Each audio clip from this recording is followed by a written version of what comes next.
آپ میں ہر فرد اپنے علاقے کی ایجوکیشن کی ذمہ داری کو محسوس کرے۔ آج ہمارے ہزاروں بچے تعلیم نہیں حاصل کر رہے ہیں، غربت کی وجہ سے، کسی اور پریشانی کی وجہ سے، یا ماں باپ کی جہالت کی وجہ سے۔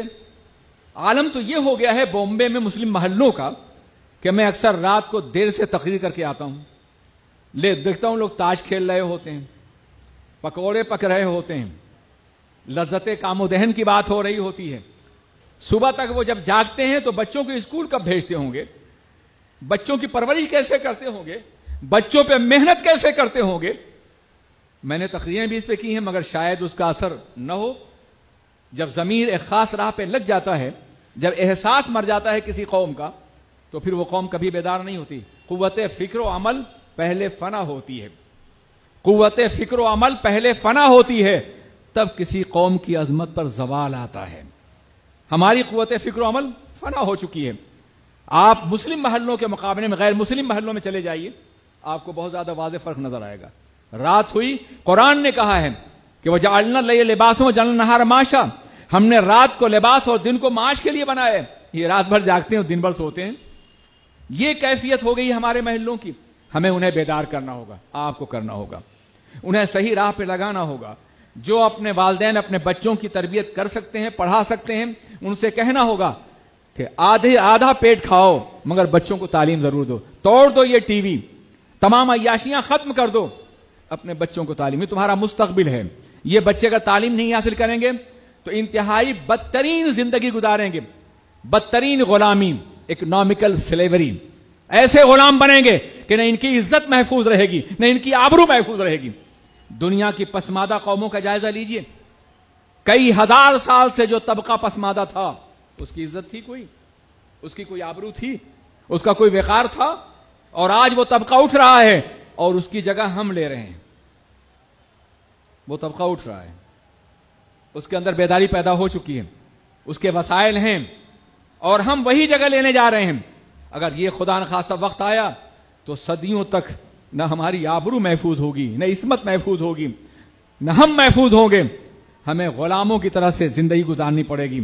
اس غلامی سے بچانے کے لیے ہمیں اجتماعی محنت کرنی پڑے گی مکمل طور پہ، اور اس کا طریقہ یہ ہے کہ جتنے بھی افراد ہیں، آپ پورے شہر کو سنبھال سکتے ہیں، اپنے محلے کا جائزہ لیں، دیکھیں کون سے بچے پڑھ رہے ہیں اور کون سے بچے پڑھ نہیں رہے ہیں۔ نہیں پڑھ رہے ہیں تو نہ پڑھنے کے اسباب تلاش کریں اور ان اسباب کو دور کرنے کی کوشش کریں، ان وجہوں کو۔ اگر غریب ہیں، فیس نہیں دے سکتے، آپ فیس دیں۔ اور صرف یہی نہیں بلکہ جو بچے پڑھ رہے ہیں ان کے لیے ایکسٹرا ٹیوشن کا انتظام کریں، میتھ ہے، سائنس ہے، لینگویج ہے، آپ انہیں ہفتے میں ایک روز ٹائم دیں تاکہ وہ ہیوی ٹیوشن سے بچنے کے لیے اپنے اپنے محلے میں خود پڑھیں۔ آپ علماء سے بھی کام کرا سکتے ہیں، اور طریقہ یہ ہے کہ علماء 1 یا 2 روز تک دین کی تعلیم دیں اور آپ لوگ انہیں سیکولر ایجوکیشن دیں، کالج کی تعلیم دیں۔ نتیجہ یہ ہے کہ وہ دینداری بنیں گے اور اس کے ساتھ ساتھ بہترین رزلٹ بھی لائیں گے۔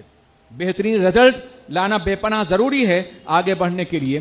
ہمارے سامنے بہت سے موانعات ہیں، بہت سی دشواریاں ہیں، ہم آگے بڑھ سکتے ہیں تو اپنی کوشش اور محنت کی بنیاد پر۔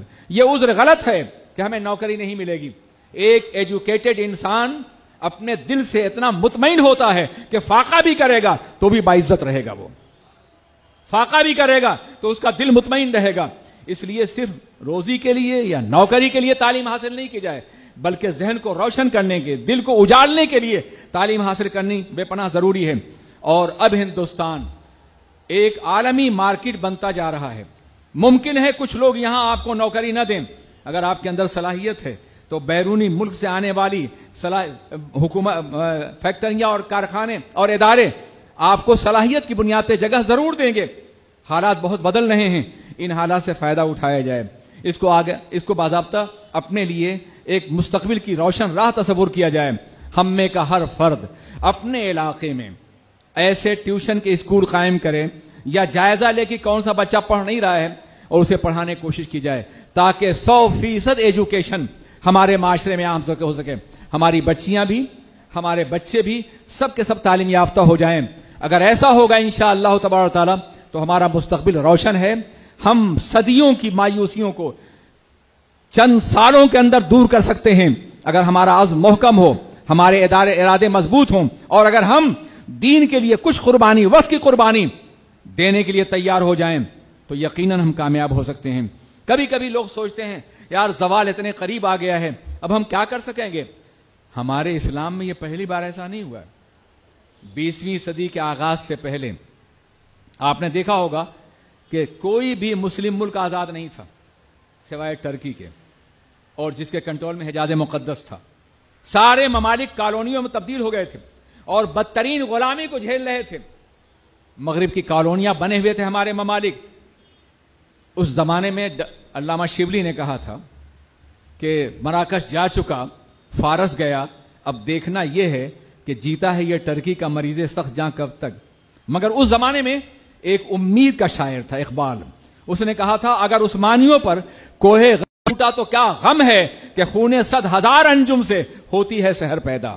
100,000 ستارے ڈوبتے ہیں تب صبح ہوتی ہے، ڈوبنے دو ان ستاروں کو، صبح آئے گی، مگر اس کے لیے تیاری کرنی ہوگی۔ ایک ایسی صبح کی جو ایمان کی صبح ہو، عقیدے کی ہو، علم اور فکر کی صبح ہو، رسول پاک کے مقدس نظام کی صبح ہو۔ وہ صبح ضرور آئے گی بشرطے کہ آپ سب اپنے اپنے طور پر کام کر لیں، ہم بھی تیار ہو جائیں، آپ بھی۔ آپ پڑھے لکھے لوگ ہیں، زکوٰۃ تو ادا کرتے ہوں گے 2.5% آپ مال کی، 2.5% ایجوکیشن کی زکوٰۃ بھی ادا کر دیجیے۔ یہ اپنے ٹائم کا 2.5% غریبوں پہ خرچ کیجیے۔ آپ جوان ہیں، صحت مند ہیں، توانائی ہے، آپ 2.5% اپنا شباب اپنے بچوں کے لیے لگا دیجیے، اپنی قوم کے لگا دیجیے۔ قوم کا کوئی فرد ہو، کہیں کا ہو، آپ کو جانتا ہو یا نہ جانتا ہو، آپ ان کے لیے محنت کرنے کی کوشش کریں۔ اللہ آپ کی جوانی بھی سلامت، آپ کا سرمایہ بھی سلامت رکھے گا اور آپ کا علم بھی بڑھاتا چلا جائے گا۔ میرے عزیز ساتھیوں، یہ ایک مشورہ تھا جو میں نے دیا ہے، خدا کرے کہ اس پر ہم بھی عمل کر سکیں اور آپ بھی کر سکیں۔ السلام علیکم ورحمۃ اللہ وبرکاتہ۔ کہ جس نے ماں اور باپ کو